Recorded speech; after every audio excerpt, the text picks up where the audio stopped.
dengar haji hajah yang dirahmati Allah Subhanahu wa taala sekalian. Sihat semuanya. Harapnya alhamdulillah sihat walafiat harapnya insya-Allah. Alhamdulillah, harap Ustaz pun sihat.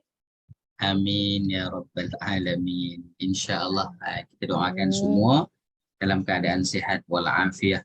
As-sihah maknanya tubuh kita mampu menjalankan fungsinya mengikut kepada yang sepatutnya. Kalau mata boleh melihat, maksudnya sihatlah mata tu. Telinga boleh mendengar, sihatlah telinga tu. Dan dalam masa yang sama kita juga bukan sekadar mahu sihat, tapi juga afiah. Afiah itu bukan sekadar dia mampu menjalankan fungsinya dengan baik, tetapi dia mampu untuk membawa kita kepada yang lebih jauh daripada itu, iaitulah untuk kita mendapatkan redha Allah Subhanahu wa taala. Afiah itu adalah kemampuan, kalau mata kita yang sihat boleh melihat, dia melihat yang baik sehingga dia mendapat redha Allah. Tangan dia sihat sehingga tangan dia mampu melakukan kerja hanya untuk mendapatkan redha Allah. Jadi mudah-mudahan kita semua dalam keadaan sihat wal afiah. InsyaAllah. Jom kita mulakan bersama-sama pada malam ini dengan kita membaca Ummul Kitab Al-Fatihah. A'udzu billahi minasy syaithanir rajim. Bismillahirrahmanirrahim. Alhamdulillahi rabbil alamin. Ar-Rahmanir-Rahim. مالك يوم الدين إياك نعبد وإياك نستعين اهدنا الصراط المستقيم صراط الذين أنعمت عليهم غير المغضوب عليهم ولا الضالين.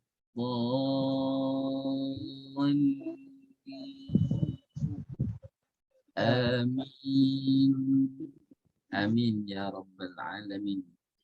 Ihdinas siratal mustaqim. Kita minta daripada Allah agar diberikan kepada kita semua petunjuk, dan mudah-mudahan kita dengan permintaan tersebut kita tidak lupa yang sebenarnya kita sungguh-sungguh sedang meminta petunjuk daripada Allah Subhanahu wa taala, dan huda iaitu petunjuk itu antara lainnya kita perolehi jawapannya terus dalam surah Al-Baqarah, zalikal kitabu la raiba fi hudal lil muttaqin. Kitab Al-Quran ini tidak ada keraguan padanya, petunjuk bagi orang yang bertakwa. Jadi mudah-mudahan bila kita minta petunjuk, kita tahu sebagai seorang yang beriman, kita mahu petunjuk itu daripada kalamnya, iaitu Al-Quran itu sendiri. Allahumma salli ala Muhammad. Kita nak sambung malam ini ayat 170. Ayat 170. Iaitu daripada halaman yang ke-26.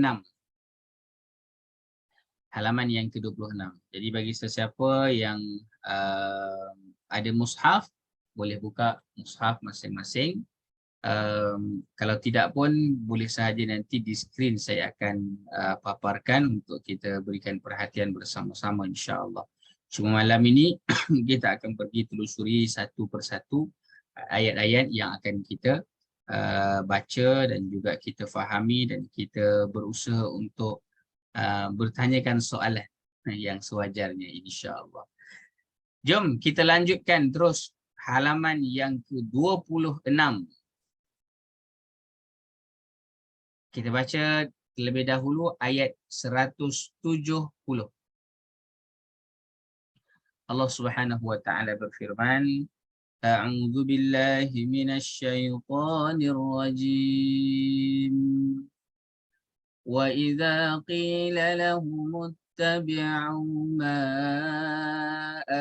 anzalallahu qalu bal nattabi'u ma alfayna alaihi aba'ana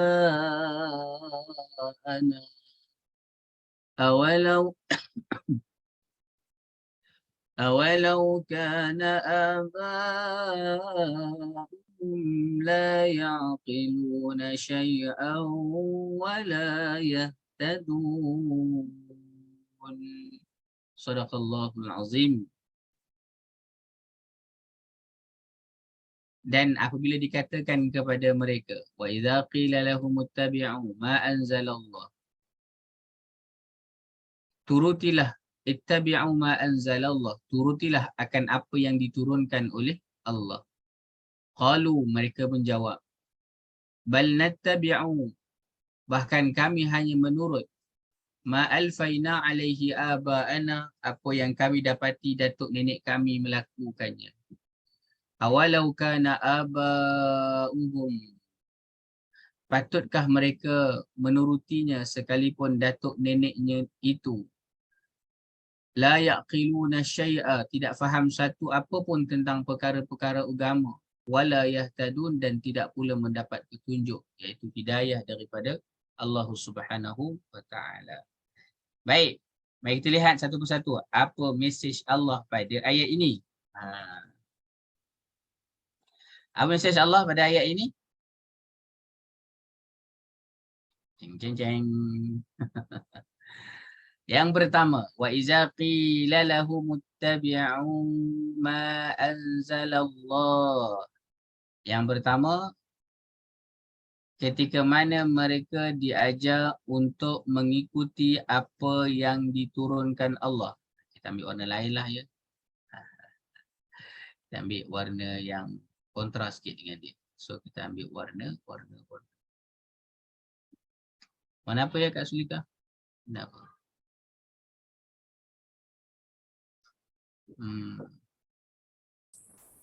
Hijau. Warna hijau. Hijau mana ni? Ini. Okey, kita ambil hijau ni lah ya. Okay. So yang pertama, terima kasih Kak Sulika. Wa iza qila lahum ittabi'u ma anzalallah. Satu.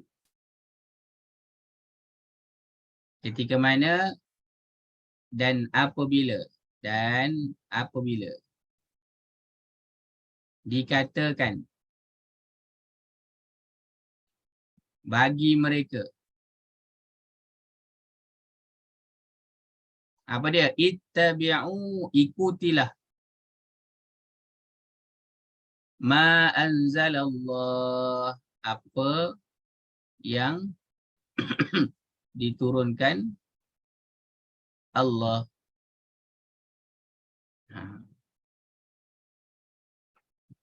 So ini yang pertama kalau kita nak pergi pada mesej yang penting. Apakah yang diajak kepada mereka? Yang pertama, apa yang diajak kepada mereka? Yang diajak kepada mereka. Soalan yang pertama. Yang diajak kepada mereka adalah ittabi'u ma anzalallah.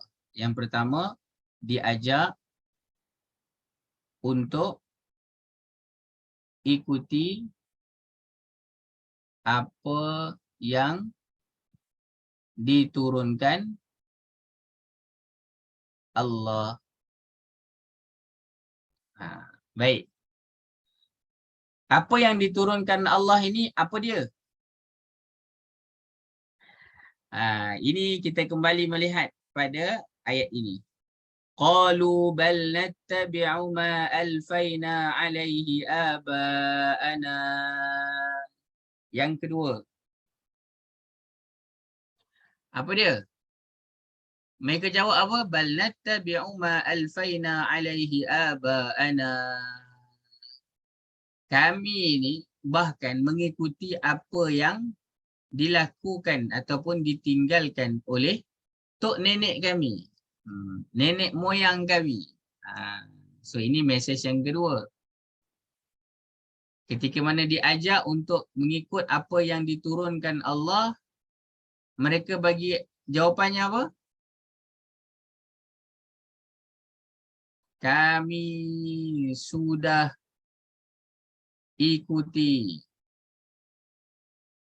apa yang dibawa oleh nenek moyang kami. Baik. So itu yang kedua. Ada lagi tak mesej yang ketiga? Of course lah ada. Awalau kana aba'uhum la ya'qiluna syai'an wa la yahtadun. Ni. Patutkah mereka menurutinya sekalipun datuk nenek itu tak faham apa pun dan tidak pula mendapat petunjuk. Awalau kana aba'uhum. Apakah mereka ni akan ikut juga? Nenek moyang mereka. Aba'uhum. Leluhur mereka.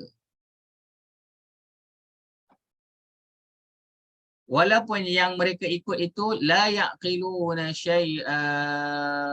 Mereka itu tak faham apa pun.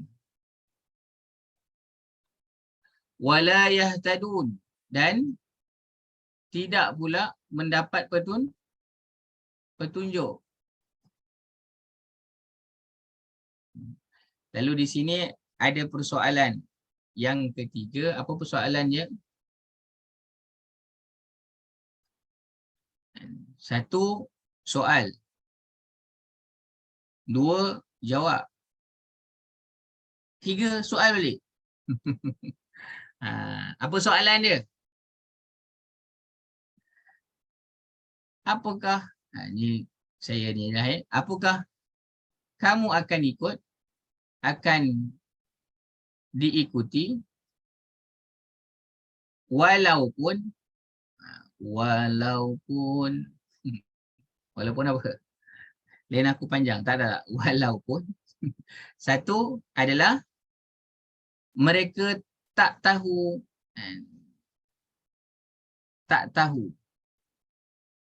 apa-apa. Ataupun yang kedua, walaupun mereka itu tak dapat petunjuk. Baik. Allahumma salli ala Muhammad wa ala ali Muhammad.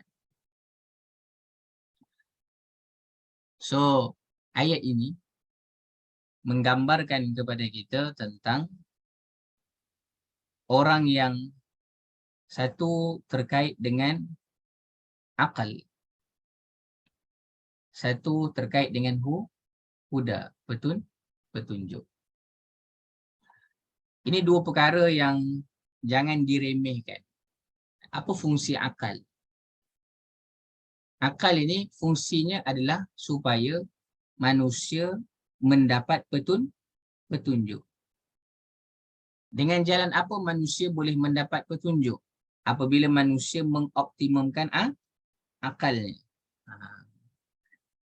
Kerana apa? Kerana orang yang terdahulu, kita pun jangan sebut orang terdahulu yang jauh-jauh lah. Kita kan kita kecil-kecil, kita lahir, kemudian kita membesar, kita tengok apa yang mak ayah kita buat. Anak-anak senang tak nak tiru apa yang mak ayah buat? Anak-anak kecil, ya, dia senang nak tiru apa yang mak ayah dia buat. Pasal apa? Anak-anak ni dia bukannya ada akal, bukannya boleh fikir macam orang yang sudah matang untuk berfikir. Betul ya? So, kalau anak-anak masa kecil mereka begitu, okey. Tapi bila mereka dah besar, mereka boleh fikir, apa yang mak ayah aku buat ni betul ke? Betul tak? Ada soalannya dulu kan? Adakah semua benda yang aku nak ikut? Ada benda yang kita boleh ikut, ada benda yang kita kena check balik. Adakah ini benda yang boleh ikut ataupun tak boleh ikut? Dan bagi kita orang Islam, bagi kita orang yang ada pengetahuan, maka kita akan tanya, adakah apa yang dilakukan oleh mak ayah kita itu sesuai dengan apa yang diturunkan Allah? Lalu kita nak buat apa? Soalan.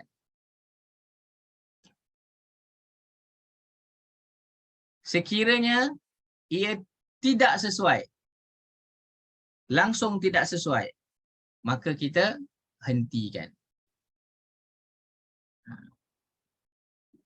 Sekiranya apa yang dibawa oleh mak ayah kita sesuai dengan apa yang diturunkan Allah, maka kita teruskan.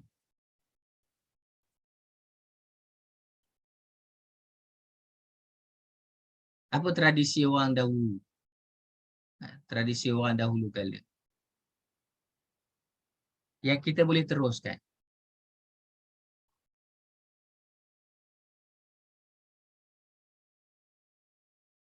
Takkan tak ada kot.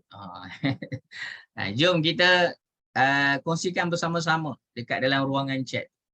Apa tradisi orang terdahulu? Apa contoh-contoh tradisi orang terdahulu? Yang mak ayah kita buat, tok nenek kita buat.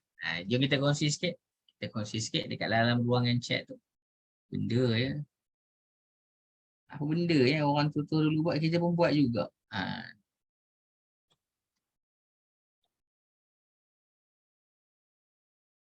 Kongsi makanan dengan jiran-jiran. Itu tradisi orang-orang yang dulu kan. Kalau makan, kalau masak tu dia mesti masak lebih. Kan? Lalu bila masak lebih tu dia kongsi dengan jiran. Itu boleh teruskan tak? Oh, tak ada masalah nak teruskan. Sebab apa? Sebab itu memang dituntut dalam agama kita kan. Bahkan kalau masak tu kena masak lebihkan kuah. Kan? Allahumma salli ala Muhammad. Makan berjemaah. Oh, ini dahsyat ni. Makan berjemaah. Ini geng surau ni. Makan berjemaah. Tak kalau dengan jiran-jiran geng surau lah. Tapi kalau dengan keluarga, makan berjemaah tu baguslah. Kan kita bila makan, kumpul semua ahli keluarga, kita teruskan. Tak ada masalah. Sambut hari Ashura. Hajah Elina kita. Sambut hari Ashura. Tak ada masalah. Rewang masa kenduri. Oh, ini kalau ada lagi rewang masa kenduri ni memang hebat lah. Kan dah jarang sangat dah rewang masa kenduri. Saya alhamdulillah pasal duduk kat Kedah ni masih lagi hidup lah suasana tu pun tak mudah juga kan. Dia mesyuarat macam mesyuarat kena buat kan. Memanglah nak kena mesyuarat. Tapi kalau duduk kat bandar-bandar rasanya tak ada susah sangat pun. Semua catering aja kan. Bayar satu kepala RM10.50 hampir datang lah makan buat-buat. Dan itu pun pukul 4 dah kena tutup. Tak boleh dah masuk kan. Allahumma salli ala Muhammad. Sekolah pondok. Itu juga antara tradisi orang terdahulu kalau di Nusantara ni. Kita ada sekolah pondok. Bertegur sapa. Peramah. Itu tak ada masalah.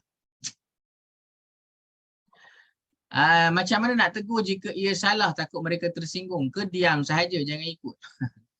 Hajah Mazitah, ada benda yang kalau dilakukan itu, ini yang kita nak tengok. Sama ada satu, kita hentikan. Hentikan itu adalah, kita tahu perkara itu salah. Kan? Tapi dalam masa yang sama, saya selalu sebut juga tentang memahami latar. Kadang-kadang kita terus nak bantai je. Ini dalam Islam tak buat ni. Kan? Ini dalam Islam tak ada ni. Lalu kita pun terus pancung. Pancung. Kita tak memahami latar pun. Kita tidak memahami kenapa orang buat macam tu. Kadang-kadang kita balik kampung-kampung, ada orang meninggal dunia, keluarga pula nak kena masak malam pertama, malam kedua, malam ketiga. Dia macam kenduri pula. Macam kenduri kematian. Ya, kita boleh nak bercakap tentang hukum, tapi dalam masa yang sama saya suka juga untuk memahami latar kenapa orang buat begitu.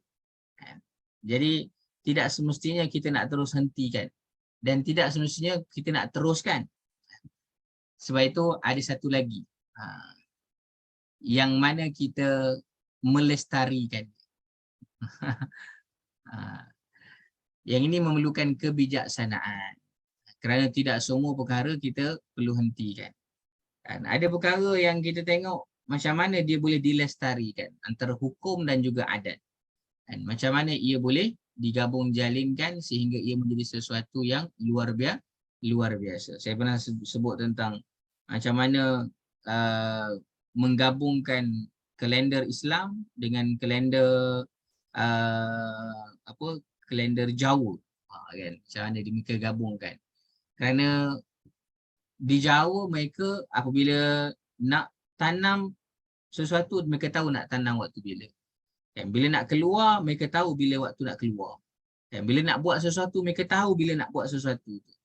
Jadi mereka gabungkan. Jadi bila orang tengok kalender tu, oh ni kalender yang bagus. Jadi dia melestarikan antara adat orang kebiasaan buat begini. Nak keluar waktunya begini, nak keluar waktunya begini, nak buat begini waktunya begini. Kita lihat adakah itu memang betul. Lalu kita tengok sesuai tak dengan kalender. Maka itu satu-satu daripada cara melestarikan. Jadi Allahumma salli ala Muhammad. Boleh ya Hajah Mazita? Ziarah saudara mara bila raya, tegur anak-anak jiran macam anak sendiri. Kan kena tegur anak jiran macam anak sendiri. Tapi sekarang kadang-kadang kalau tegur anak jiran, dia ingat kita marah anak dia. Kan? Saudara mara datang semua keluar kenalkan diri, salam yang tua, kan. Semua salam, bab salam-salam ni kena jaga jugalah. Kan ada bab yang boleh disalam, salam lah. Yang tak boleh salam jangan pandai-pandai pula nak salam kan. Tapi kalau keluar kenalkan diri tak ada masalah. Kan. Allahumma salli ala Muhammad. Baik. Alhamdulillah. Terima kasih Hajah Mazita. Baik, so Allahumma salli ala Muhammad. Yang pertama, itu diajak apa yang diturunkan Allah. Sekiranya kita bercakap tentang tradisi nenek moyang kita, ya, Islam bukanlah agama yang membuang terus apa yang dibawa oleh nenek moyang. Sebab itu dalam hukum kaedah fiqh itu ada bercakap tentang kaedah memerhatikan adat.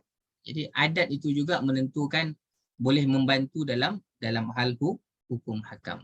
Allahumma salli ala Muhammad wa ala ali Muhammad. Tetapi ada orang yang memang dia tahu perkara itu perlu hentikan. Tetapi sengaja tak nak hentikan. Sembah berhala. Kena hentikan tak? Kena hentikanlah. Tapi nak buat macam mana? Datuk nenek kami pun sembah benda ni. Kami sembah je lah. Apa masalahnya? Itu tidak boleh diteruskan. Kerana apa? Kerana kalau ketika mana perkara yang sepatutnya dihentikan tetapi tidak dihentikan, iaitu mahu terus mengikuti apa yang dibawa oleh nenek moyang, ini adalah alasan.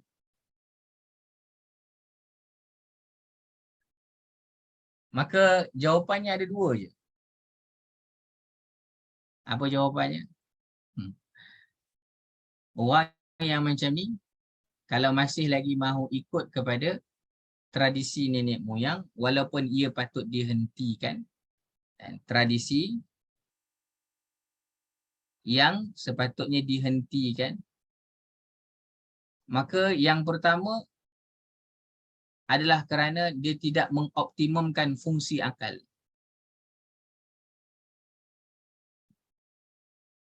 Yang kedua, kenapa? Walaupun mereka sudah diberitahu, walaupun sudah diseru kepada kebaikan, tetapi mereka masih lagi tidak mendapat petunjuk. Tak dapat petunjuk, tidak memfungsikan akal. Maka orang yang macam ni, Al-Quran kata apa? Orang macam ni Quran kata apa?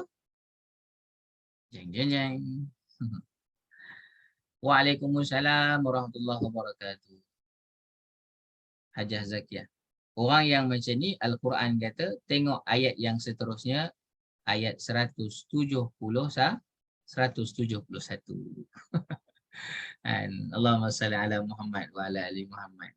Baik, ayat 171 menjelaskan kepada kita begini. Mari kita baca terlebih dahulu ayat 171.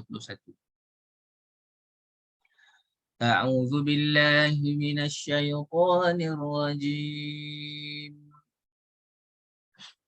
وَمَثَلُ الَّذِينَ كَفَرُوا كَمَثَلِ الَّذِي يَنْعِقُ بِمَا لَا يَسْمَعُ إِلَّا دُعَاءً وَنِدَاءً صُمٌّ بُكْمٌ عُمْيٌ فَهُمْ لَا يَعْقِلُونَ.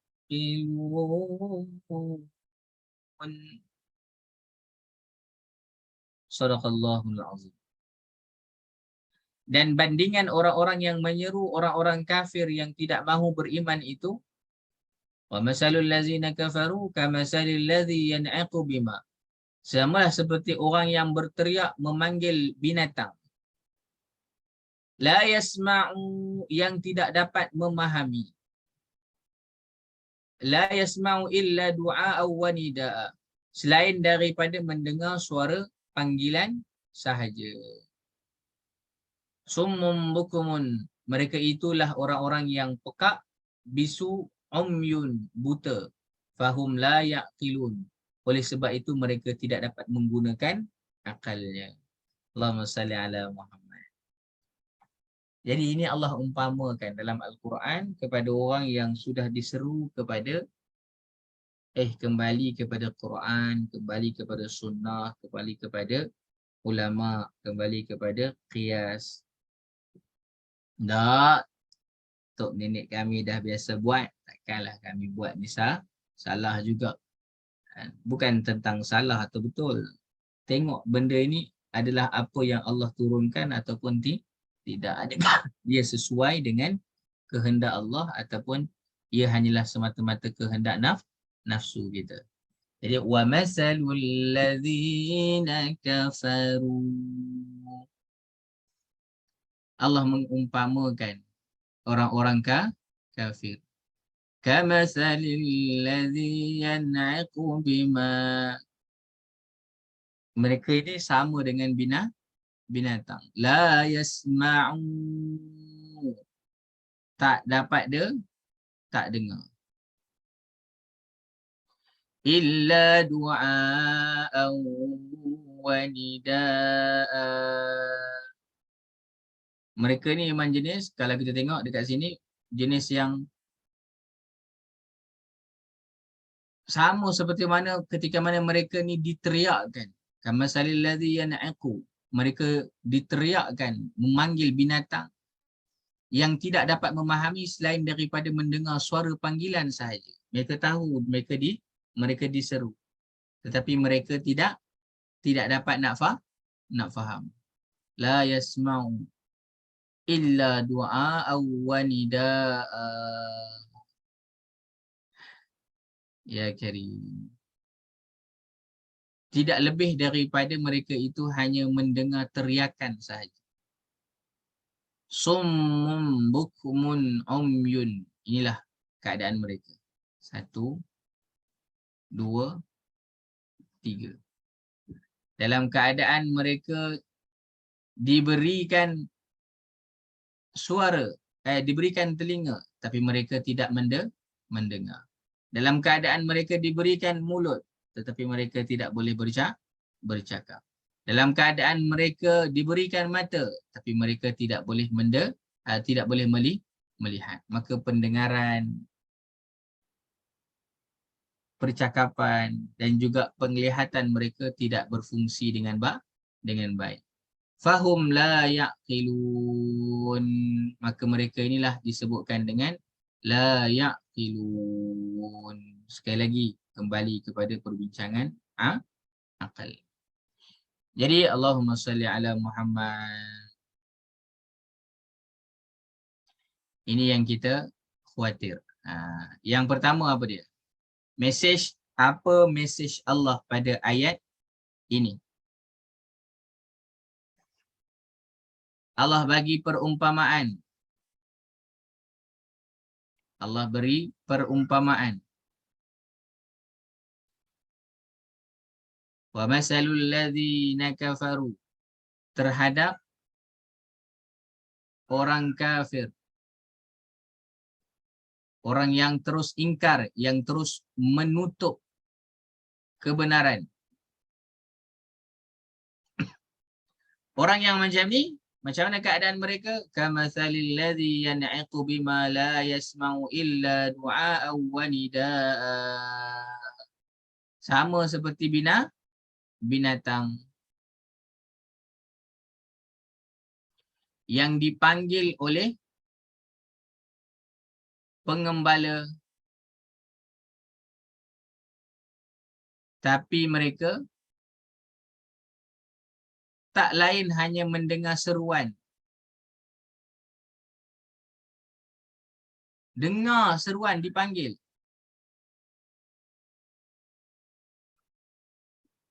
Tapi tak faham.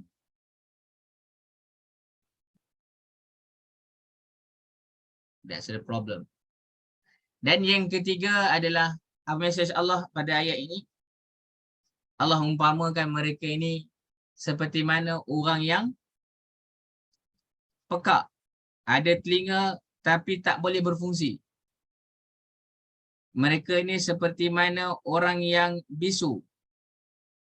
Ada mulut tapi tak boleh nak cakap.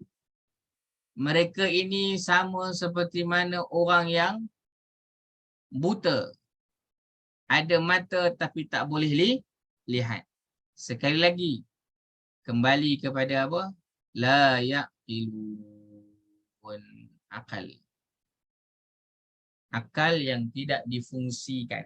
Akal yang tidak digunakan dengan baik. Allahumma salli ala Muhammad wa ala ali Muhammad. Jadi haji-hajah sekalian, ini penting untuk kita berikan perhatian. Dalam ayat 171 digambarkan kepada orang yang kufur, ingkar, orang yang terus menutup kebenaran. Mereka ini samalah seperti mana binatang yang dipanggil oleh pengembala. Kalau kita nak umpamakan di situ dalam tafsir menyebut tentang pengembala itu yang memanggil itu adalah para rasul. Tapi yang terus buat pekak badak itu, badak juga yang salah kan. Kenapalah badak yang salah? Tak apalah, dah masuk pekak badak. Mereka buat dono aja. Mereka buat tak tahu aja, buat tak layan aja. Maka itulah keadaan orang yang memang sengaja menutup kebenaran. Maka Allahumma salli ala Muhammad wa ala ali Muhammad. Ini menjadi peringatan kepada kita. Apa peringatan kepada kita? Haji-haji sekalian, apa peringatan kepada kita bila kita dah baca ayat ni?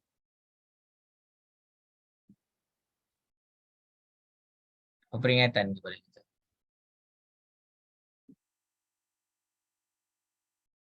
Baik. Peringatan yang pertama.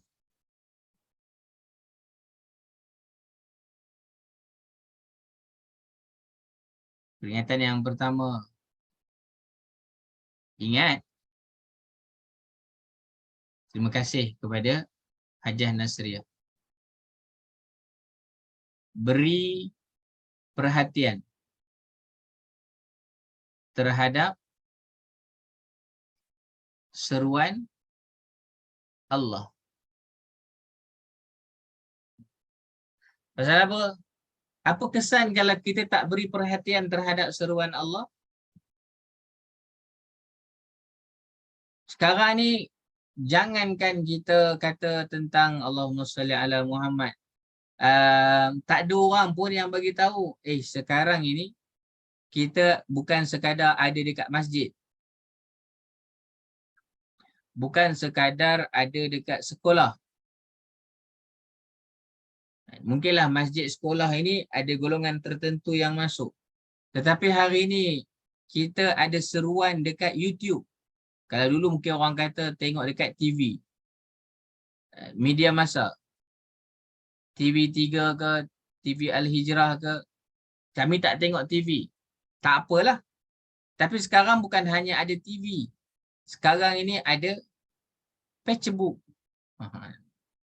Sekarang ini ada YouTube. YouTube. Apa-apa tah lagi saya pun tak reti dah benda-benda yang ada sekarang ni. Apa TikToknya kan. Saya tak pernah lah nak guna TikTok ni, tapi saya tahulah orang muda sekarang banyak TikTok kan. Tengok. Apa lagi yang kita gunakan? Macam-macam. Jadi kalau kata tak dapat seruan daripada Allah, oh, ini biar betul ni. Kan, Allahumma salli ala Muhammad wa ala ali Muhammad. Ingat, beri perhatian. Ketika mana kita mungkin tengah bawa kereta, ada satu orang bagi tahu tentang ayat Al-Quran dan kemudian dia menerangkan kepada kita tentang ayat itu. Ada kena-mengena dengan kita. Beri perhatian. Kalau tak ada kena-mengena, kalau tak ada kena-mengena, kena tengok macam mana kita boleh menjambatani perkara itu. Kerana apa? Kalau kita tak bagi perhatian, apa kesan dia? Apa kesan kalau kita tak bagi perhatian?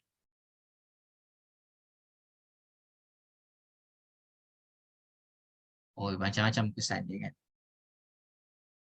Ingat,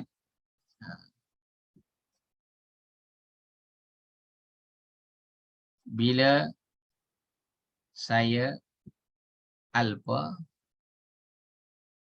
saya juga termasuk kelompok tidak berakal. Tadi Allahumma salli ala Muhammad. Jangan sampai kalau orang jumpa kita, orang kata Kak Sulika, minta maaf Kak Sulika, ni contoh pasal Kak Sulika seorang je yang buka video malam ni. Yang lain dia tak buka. Tak apalah, orang tak nak bercakap dengan saya. Dah. Dah. Kak Sulika buka, tak apa. Tiba-tiba orang datang jumpa dengan Kak Sulika, orang kata apa benda hang ni, tak ada akal. Kalau orang sini kata tak ada akal. Kita rasa macam mana? Siapa yang okey kalau orang kata dia tak ada akal? Marahlah Ustaz kalau orang kata dia tak ada akal. Marah kan? Orang kata tak ada akal. Tapi Allah kata la yaqilun. Kalau bahasa mudahnya orang kata hang ni tak ada akal. Wish. Kalau tak terasa lagi, mohon terasa. Kan? Allahumma salli ala Muhammad. Ya, kita marah kalau orang kata. Tapi Allah bagi tahu la yaqilun. Mungkinlah kalau kita tak terasa sangat pasal tu bahasa Arab kan. Tak. Sekarang ni kalau kita sebut ni bahasa Melayu kita sebut hang baca Quran, Allah dah seru, Allah dah bagi perkara ini supaya kau berikan perhatian, tapi kau buat tak tahu ke je. Kau buat dono je. Kau ni macam ni tak ada akal ke? Kalau kita cakap pada diri kita, aku ni tak ada akal ke apa? Ya, Karim. Allahumma salli ala Muhammad. Haji Romi kita kata apa ni? Tuntutan untuk kita tadabur. Kita orang Melayu tak cukup sekadar baca dan hafaz Al-Quran. Perlu tadabur. Kalau tak, takut kita termasuk dalam golongan yang sama macam dalam ayat 171. Kita berusaha untuk faham. Kerana baca tu penting. Hafaz itu juga penting. Bahkan apabila kita boleh membaca dengan baik dan kita menghafaz ayat Al-Quran, itu akan menjadi peringatan selalu kepada kita. Namun kita juga nak proses satu lagi yang namanya faham, supaya Al-Quran itu mencapai kepada tujuannya, iaitu untuk diamalkan. Kalau nak diamalkan tak faham, macam mana nak amal kalau tak faham? Ya, setuju. Allahumma salli ala Muhammad wa ala ali. Haji Mazitah kata segan. Kalau orang Kedah jangan kata segan. Segan ni kata malas. Tapi malu. Faham.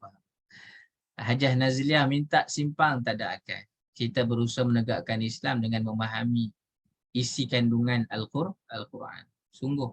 Allahumma salli ala Muhammad. Semoga Allah beri kita kekuatan untuk memahami. Tapi dengan masa yang sama, kita kena jadi orang yang alert. Itu bahasanya tadi. Orang yang kena beri perhatian. Allah kata apa sebenarnya ni? Jangan sampai. Yang ketiga, jangan sampai, kita dah tulis tu ya. Jangan sampai kita ni termasuk dalam kelompok yang tidak berakal. Jadi apa yang kita nak kena buat? Apa yang kita nak kena buat?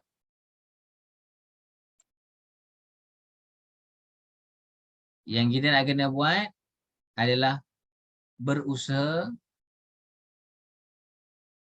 untuk faham apa yang Allah turunkan. Bahasa mudahnya, usaha faham Al-Quran, usaha faham As-Sunnah. Sudah pastilah melalui pemahaman para ulama, para orang yang alim. Allahumma salli ala Muhammad. Kena belajar. Maka ini tindakan untuk kita. Semakin kita baca ayat begini, orang terdahulu mereka suka hati je. Kan? Nak ikut nenek moyang mereka.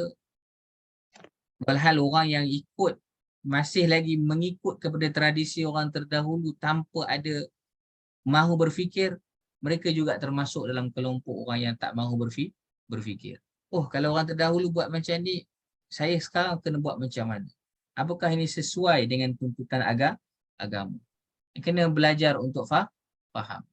Dan bila ada orang yang tegur perkara itu tidak sesuai dengan Al-Quran dan juga As-Sunnah, jangan kita melatah dulu. Kan? Bawa bertenang dulu. Betul ke apa yang dia cakap ni? Mulalah kita bertanya, mulalah kita mengkaji. Tadi, sekali lagi, kan, dia bukan hanya tentang menghentikan, tetapi kita juga boleh membawa kepada usaha untuk melestarikan dan menggabung jalinkan antara hukum dan juga adat. Menggabung jalinkan antara perkara yang dibawa ma'anzalallah dan macam mana ia sesuai dengan adat yang kita dah buat ini supaya juga menurut kepada ma'anzalallah. Allahumma salli ala Muhammad wa ala alihi. Haji-hajah sekalian, itu perbincangan sampai ayat 171.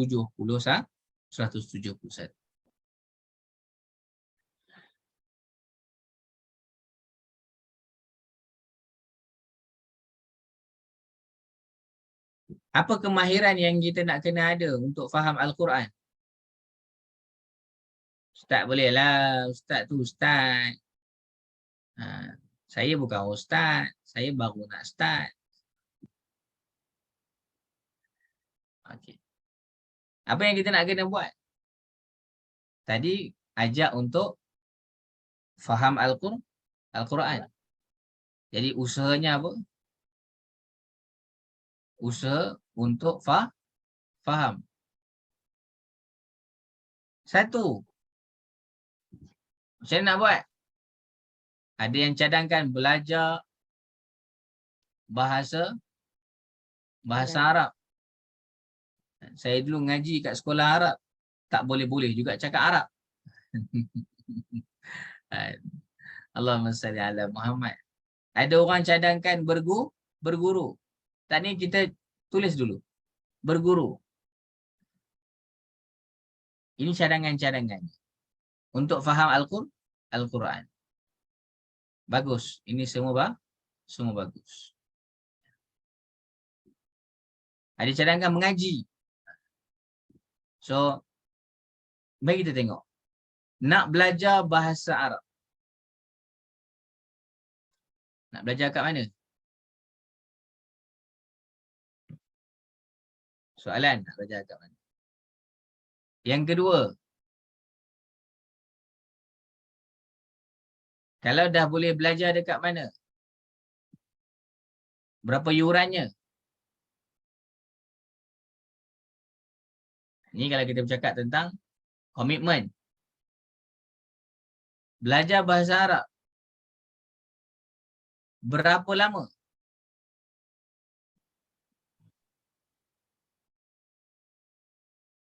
Belajar bahasa Arab. Sampai tahap apa? Sampai kita boleh minimal jadi orang yang boleh faham Al-Quran. Alamak. Kan dengar macam suruh pergi belajar bahasa Arab. Tapi macam banyak pula persoalan ni.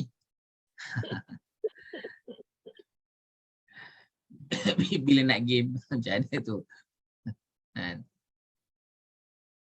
Sebab itu dekat sini ini kena berfikir. Memang kita kena berfikir. Macam mana kita nak melahirkan Satu, ada orang yang dia boleh buat inovasi.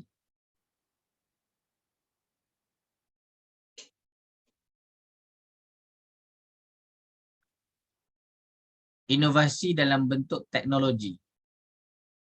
Misalnya, ada orang dia mahir membuat inovasi sosial. Terpulanglah nak buat inovasi macam mana. Kalau inovasi teknologi, boleh jadi kita boleh ada uh, apa 10 sesi di YouTube. Setiap sesi belajar selama 30 minit.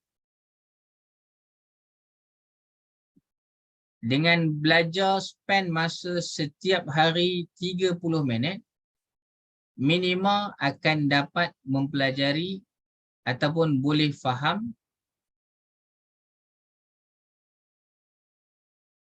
per kata.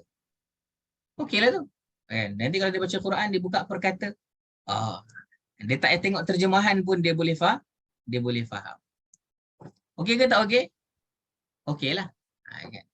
Oleh kerana sesinya dekat YouTube, maka teknologi ini boleh dibangunkan dengan kalau kita nak datang kelas dan sebagainya, mungkin perlu kepada bimbingan. Kalau macam ni kan, tiap malam Selasa nak kena ada ustaznya, contohnya kan. Tapi kalau YouTube, dia sekali rakam aja, lepas tu dia boleh tengok sampai bila-bila. Mungkin kosnya itu akan rendah. And mungkin kosnya itu ditaja ke, mungkin kosnya itu dengan cara macam-macam cara lah. Tapi kosnya itu mungkin kali pertama je ada kos. Katakanlah nak buat benda ni dia tak mudah. Contohnya lah 10 sesi ni memerlukan RM10,000 contoh. Kalau nak suruh orang bayar RM10,000 tak mampu lah. Contohnya lah kan, siapa nak pergi belajar ni, ni invest RM10,000. Alamak, kita nak belajar bahasa Arab lah macam tu. Saya cakap Arab jadilah Arab. Contoh. Tapi kerana ada sesinya sekali saja dan ia boleh dipelajari oleh 1 juta. Tak boleh belajar dengan 10,000 orang je boleh belajar. 10,000 orang boleh belajar. Maka sebenarnya setiap orang kena invest berapa? RM? RM1 je. Betul tak? Ya. Melalui RM1, semua orang boleh belajar dekat YouTube. Contoh. Ini kalau orang yang dia nak belajar menggunakan teknologi. Berkat berguru tak ada. Ini panjang kalau saya nak bincang dengan Haji Zul. Tak apalah, itu bab itu panjang. Cumanya ini salah satu daripada contoh inovasi teknologi. Kan? Ada orang dia mungkin tidak buat inovasi teknologi, dia buat inovasi sosial. Inovasi sosial ni apa? Inovasi sosial contohnya dia buat dekat surau dia ada minggu bahasa Arab. Minggu bahasa Arab. Tapi kena ustaz yang faham bahasa Arab. Yang jadi imam tu kena kena faham bahasa Arab. Contohnya dia buat minggu bahasa Arab. Tu dia buat inovasi sosial. Ataupun buat dekat rumah dia, inovasi sosial. Buat kat rumah dia. Kat rumah dia ada hari bahasa Arab. Dalam seminggu tu ada hari. Hari Jumaat tak boleh cakap bahasa Melayu langsung. Hari Jumaat dia kena cakap Arab lah. Ini contoh lah, contoh. Allahumma salli ala. Jadi haji-hajah sekalian, ini satu yang kita boleh fikirkan bersama-sama. Kalau cakap tentang usaha nak faham Al-Quran, ada cadangan tadi belajar bahasa Arab, berguru. Haji Zul tadi bagi cadangan mengaji. Jadi ini semua cadangan-cadangan yang bukan hanya kita nak fikirkan macam mana cadangan ni, tapi sampai kita boleh hasilkan sesuatu untuk masyarakat. Ya, Allahumma salli ala Muhammad wa ala ali. Baik. Setakat ini ada apa-apa persoalan, dan kalau tak ada apa-apa persoalan, boleh tak tuliskan dekat ruangan chat apa satu perkara yang nak buat terus lepas ni bila dah faham ayat 170 dan 171. Mari kita tuliskan di ruangan chat apa satu perkara yang saya nak buat terus bila dah faham benda ni. Kita memang ada tradisi nenek moyang, kita boleh ikut ataupun kita boleh lestarikan, ataupun benda yang kita kena hentikan, kita hentikan. Dan supaya kita tidak dipanggil dengan panggilan hang yang tak ada akal. Kan. Bahasa dia kasar sikit lah, tapi tu nak kena tekankan pun. Jangan sampai kita termasuk dalam kelompok orang yang tak ada akal. Terima kasih Hajah Nasriah, fahami Al-Quran. Nak kena buat terus lepas ni kan, supaya kita ni tak termasuk orang yang senang untuk diperkotak-katikkan. Hajah Zakiyah nak tadabbur ayat suruhan Allah. Ya Allah, silakan. Ada macam-macam suruhan Allah dalam Al-Quran. Haji Romi usaha untuk faham Al-Quran, cari guru dan belajar secara konsisten. Masya Allah, tabarakallah. Kena ada pembimbing lah, kerana Al-Quran ilmunya luas. Dan kena konsisten. Teruskan usaha mengadakan majlis ilmu Al-Quran. Terima kasih Hajah Nazliah. Haji Zul, jangan tinggal Al-Quran. Istiqamah baca Al-Quran. Setiap hari, satu hari tu minimal baca 1 jam. Saya sebut yang pelajar-pelajar mukri kan. Hafal, baca 1 jam. Kalau baca pun malas, jangan cerita nak ngapel lagi.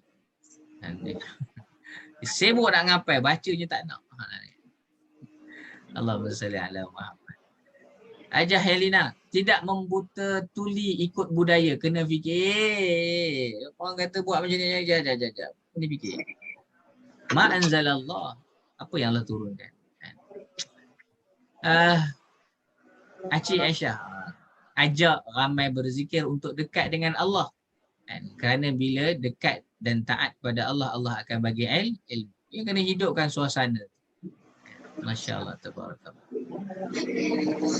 Sulika tadabbur 1 hari 1 ayat. 1 hari 1 ayat jadi. Kan? Hari ni dah berapa ayat dah kita? Dah 2 ayat. Kita pergi 1 ayat lagi boleh? Allahumma salli ala Muhammad wa ala ali Muhammad. Baik. Boleh kita teruskan? Dah 10-9 minit dah ni. Assalamualaikum. Ustaz nak tanya sikit boleh tak? Waalaikumsalam warahmatullahi. Silakan Acik Helena. Silakan. Biasa kan orang cakap kan kalau macam summun bukmun umyun fahum la yarji'un tu kan, dia kata kalau kata nampak anjing ke apa, dia suruh genggam tangan, suruh baca ayat tu. Betul ke? Betul. Itu amalan nenek moyang. Boleh tak diteruskan? Salah faham agama yang paling besar tu. Masya Allah. Kita baru je duk sembang kan. Ni nak dengar mana ni? Wallahu alam. Kalau tanya saya tak pernah dengar, ni first time saya dengar. Memang ada Ustaz. Memang ada. Dia sebab saya ada banyak pengalaman dalam area persilatan dengan ilmu kebatinan ni. Okey. Salah satu ayat-ayat kebatinan yang disebut ni itulah ayat summun bukmun ni. Summun bukmun umyun fahum. Dia memang ada lah macam-macam guna lah tu. Dalam area kebatinan tu dikatakan begitulah gunanya. Allahumma salli ala Muhammad.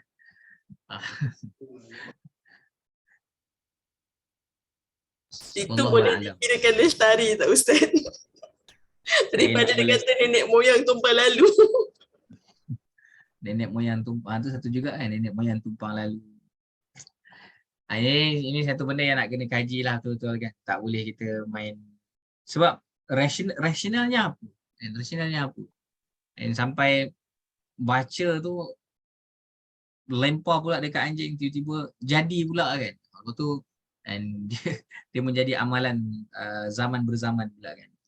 Setakat yang saya belajar, saya tak adalah sampai belajar benda-benda macam tu kan. Cuma saya belajarlah silat silat lari.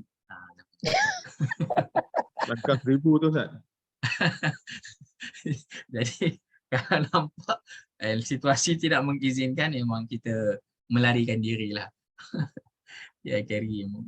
Terima kasih Hajah Helena kerana bertanya soalan yang ini tradisi siapa ni kan? Tradisi siapa? Oh ya, Karim. Baik, Hajah Mustad Tabik untuk anak cucu tumpang laluan ni pun satu benda lah kan. Yelah, satu benda kita mungkin tak nampak dengan alam yang satu lagi tu. Tapi dalam keadaan yang sama, jangan sampai kita mendahulukan Allah, jangan mendahulukan selain daripada Allah dalam perkara-perkara yang bukan dalam ilmu kita. Baik. Jom kita teruskan insya-Allah. Kita nak lanjutkan pada ayat 172. Ayat 172. Allah Subhanahu wa taala berfirman, a'udzubillahi minasyaitonir rajim. Ya ayyuhalladzina amanu kulu min thayyibati ma razaqnakum washkuru lillahi in kuntum iyyahu ta'budun. Shadaqallahul azim. Ya ayyuhalladzina amanu. Wahai orang yang beriman, kan Wahai orang-orang yang beriman. Seruannya, wahai orang yang beriman. Baik, apa dia? Kulu min thayyibati ma razaqnakum. Kedua, orang yang taat. Kulu kita pernah sebut sebelum ni. Kulu, dia bukan hanya sekadar makan. Walaupun asalnya adalah tentang makan. Makanlah min thayyibat, daripada thayyibat yang baik. Ma razaqnakum, apa yang direzekikan kepada kamu.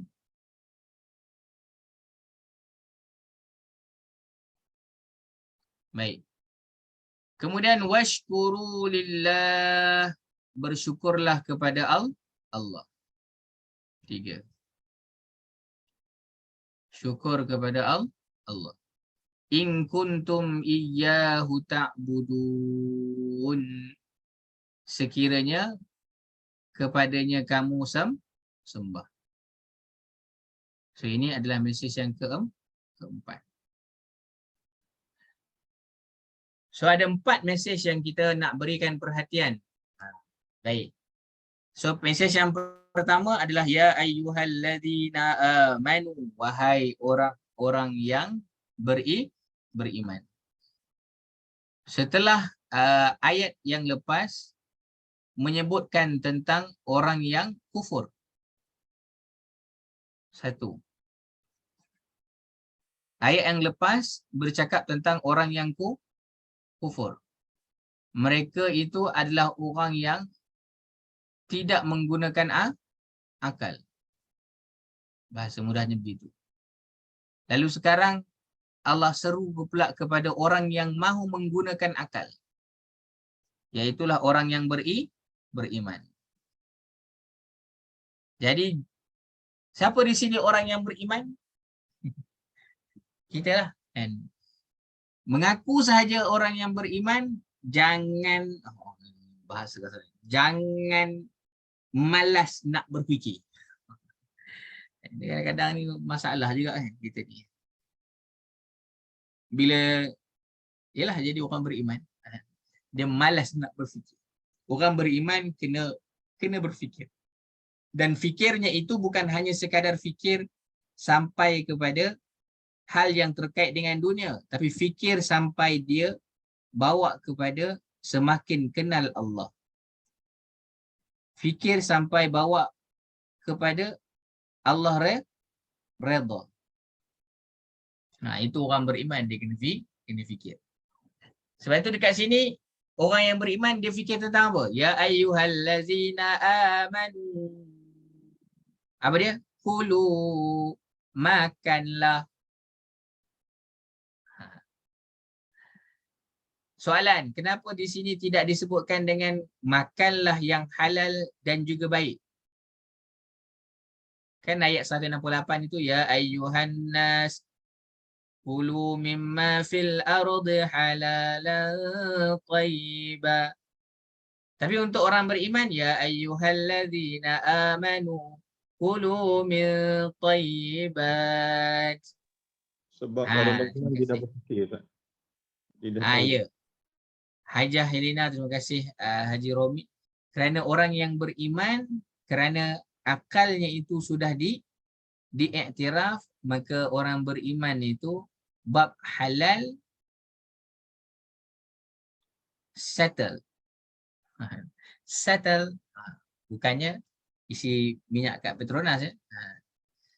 Sebab itu orang yang beriman kerana halalnya itu selesai, dia akan berfikir macam mana untuk mencari yang baik.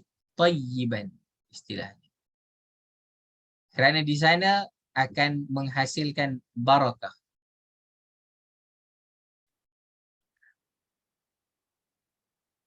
Allahumma salli ala Muhammad.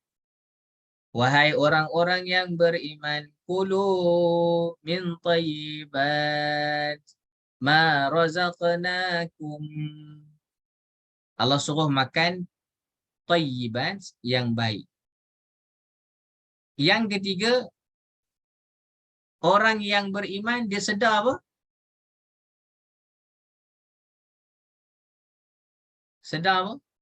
Sedar rezeki dari Allah.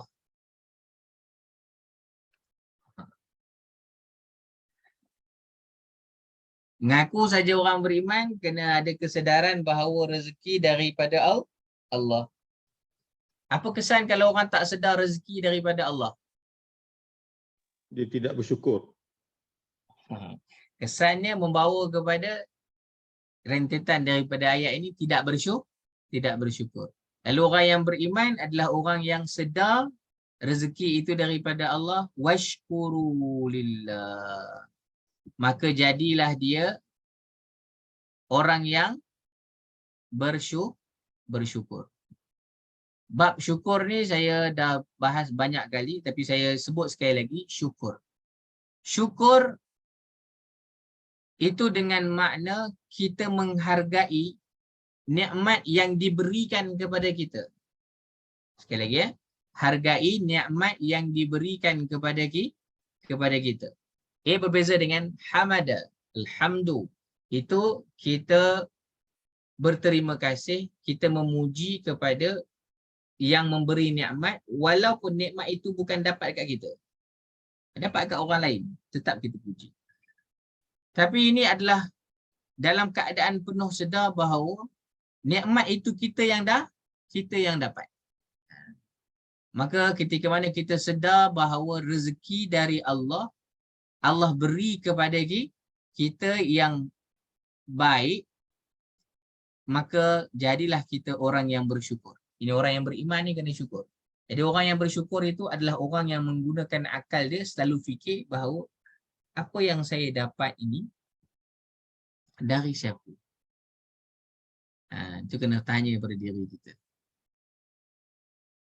In kuntum iyyahu ta'budun. Ayat ini ditutup dengan jika kamu betul-betul hanya beribadah kepada Allah. Allahumma salli ala Muhammad. Ayat ini ditutup dengan in kuntum iyyahu ta'budun.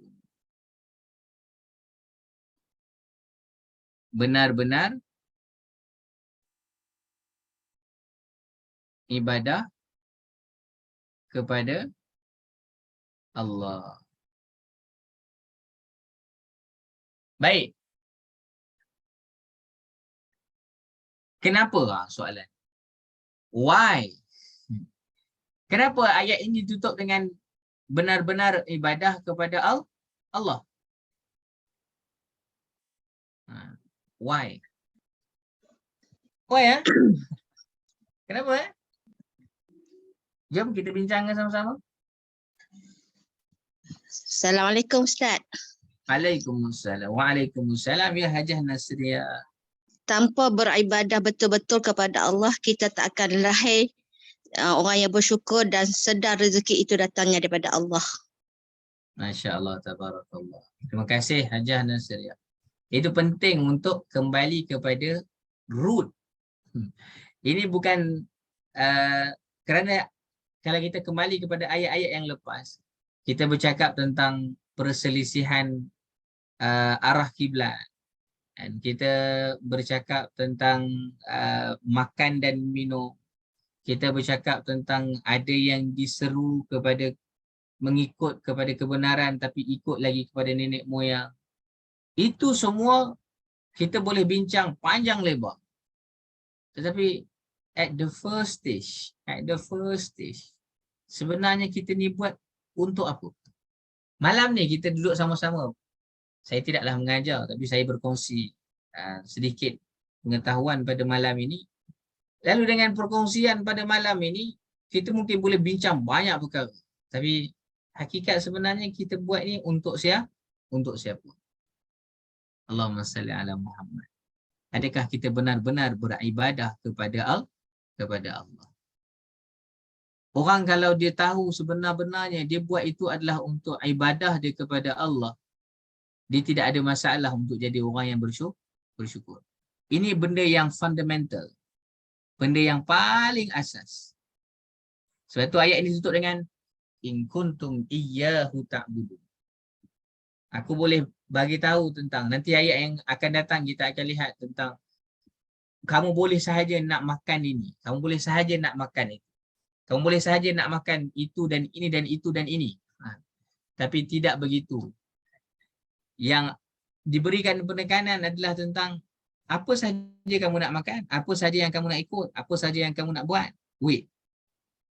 Tanya diri kita. Ini kerana nak beribadah kepada Allah ataupun kita nak buat kerana selain daripada Allah Subhanahu Ta'ala. So, haji-hajah sekalian, ini 5 mesej yang kita dapat fahami daripada ayat 172. Saya fikir malam ni kita sempat sampai ayat 172 lah ya. Kita tak sempat nak sampai ayat 173 dan seterusnya. Nanti insya-Allah dalam pertemuan yang akan datang kita sambung ayat 173 dan seterusnya insya-Allah. Tapi malam ni kita sampai ayat 172. Okey kan? Tak ada masalah kan? Kalau ada masalah pun biar je lah kan, nak buat macam mana. tak 172 okey lah tu kan. Sampai 173 nanti kan kita tunggu sampai tengah malam pula kan. Saya bukan khawatir apa, saya khawatir nanti kalau kita dekat dalam Zoom ni kan, saya khawatir nanti bila saya nak bawa sampai pukul 12 tengah malam, dekat dalam Zoom ni ramai yang ada lagi ni. Tapi rupa-rupanya dia dah masak air. Tahu masak air? Masak air dia dah mendidih. Dia mendidih. Tanpa disedari. Siagat saya kan. Tak. Saja je lah. Baik. Kita tengok ni. Kita dah ada mesej ini. Apa peringatan yang besar untuk kita? Kita ambil peringatan sikit malam ni. Bila kita baca ayat tadi. Apa peringatan untuk kita? Ingat.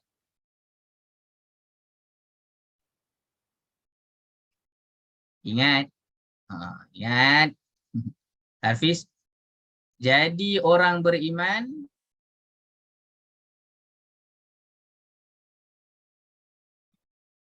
kena guna akal. Mudah macam tu. Senang nak faham kan? Jadi orang beriman kena guna akal. Akal tu nikmat Allah bagi dekat kita. Allahumma salli ala Muhammad. Apa kesan kalau tak guna akal? Tadilah. Kesannya kita jadi macam orang yang ikut tok nenek. Kan? Tok nenek kita makan alif ya, okey je. Kita pun makan.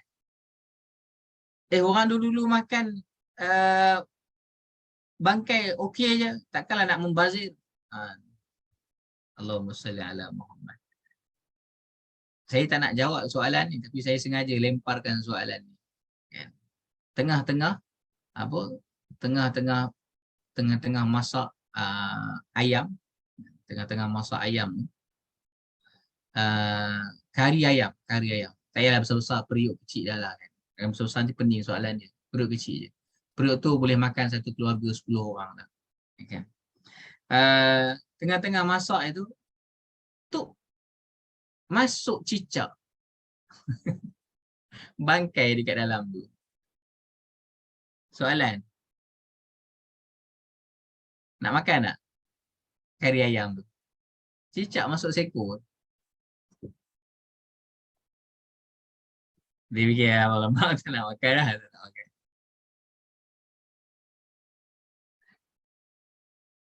Sebab kita mungkin jijik dengan cicak tu kan.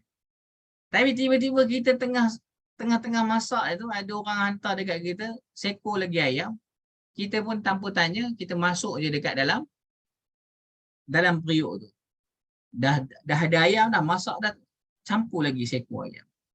Dah masuk tu barulah orang beritahu ayam tu ayam yang sembelih, bukan sembelih, ayam tu mati dekat depan tu.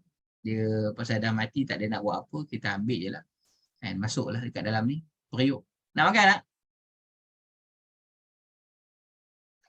Tadi cicak macam tak lalu nak makan kan. Tapi ayam okey je kan. Tapi ayam tu dia bangkai lah. Tapi dah masuk dalam periuk sama-sama. Kan? Mungkinlah kalau kita periuk kecil tu okey. Tapi kalau orang buat kenduri, nak buat macam mana? Dia dah masak dalam satu kawah. Gulai ayam. Orang masuk seekor ayam sekali. Nak buat apa? Allahumma salli ala Muhammad. Jadi ni orang beriman ni buat makan ni memang boleh makan macam tu je ke? Tak, dia kena fikir ni nak boleh makan ke tak boleh makan ni. Saya sengaja tinggalkan soalan tu malam ni walaupun ada jawapan sikit daripada Hajar Nasriah. Tapi poin ni adalah orang beriman buat makan ni dia bukan main makan aja. Dia kena fikir. Haji Zulfi kata buanglah semua. Haji lah buat macam mana Haji. Kan modal ni je lah nak bagi makan orang kampung. Kan? Habis dah satu kawah ni. Ya Karim. Apa ni? Cik Aisyah, tadi soalan sama dilontar pada anak murid babi panggang. Dia jawab rezeki tak boleh tolak. Ya Karim. Rezeki tak boleh tolak. Orang beriman kena guna akal. Kalau tak guna akal macam tu lah. Diikut dan je lah. Rasa macam boleh-boleh je lah. Ma anzalallah tu tak penting. Yang penting adalah macam nak gembirakan manusia. Yang penting adalah macam nak gembirakan perut dia. Yang penting adalah macam mana nak gembirakan hatinya sendiri. Ma anzalallah. Apa yang Allah turunkan tu tak penting. Tapi orang beriman, guna akal. Kesan bila guna akal, banyak perkara yang mudarat kita boleh elakkan. Allahumma salli ala Muhammad wa ala ali Muhammad. Baik. Saya sengaja lontarkan persoalan itu supaya nak bagi tahu orang beriman ni banyak benda dia kena guna akal. Fikir sampai Allah redha. Baik, yang kedua. Apa peringatan untuk kita?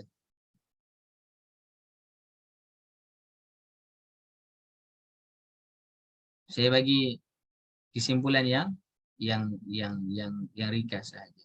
Orang yang beriman dia pasti akan mencari yang halal. Saya jelas kena cari yang halal dan baik. Halalan tayyiban. Itu orang beriman. Kerana kalau yang dicari itu yang halal dan juga yang baik, automatik. Jalan untuk mendapat yang haram dan buruk itu akan ditekan. Maksudnya apa? Jalan itu ditutup. Kecuali kalau dia nak buka balik. Dia susah nak dapat yang haram. Orang yang memang kerja dia cari yang halal, dia susah nak dapat yang haram. Tapi kalau orang yang mata dia nak cari yang haram, dia akan susah nak dapat yang halal. Sebab itu bila Allah suruh cari yang halal dan baik, maka orang beriman tahu dia cari yang halal itu pasti yang haram akan ditekan. Maka pasti baginya yang baik itu senang nak dapat. Begitu cara fikir orang beriman. Maka kita jelas sebagai seorang yang beriman kena buat yang ini. Barulah yang ini akan ditekan. Baik. Dan yang terakhir, mungkin ada banyak lagi sebenarnya. Tadi kita dah bincangkan. Apa sahaja yang kita nak buat, apa sahaja yang kita nak bincangkan, apa sahaja yang kita nak cari, tujuan utamanya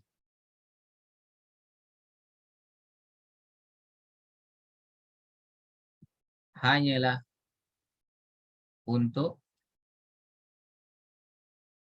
beribadah kepada Allah. That's it.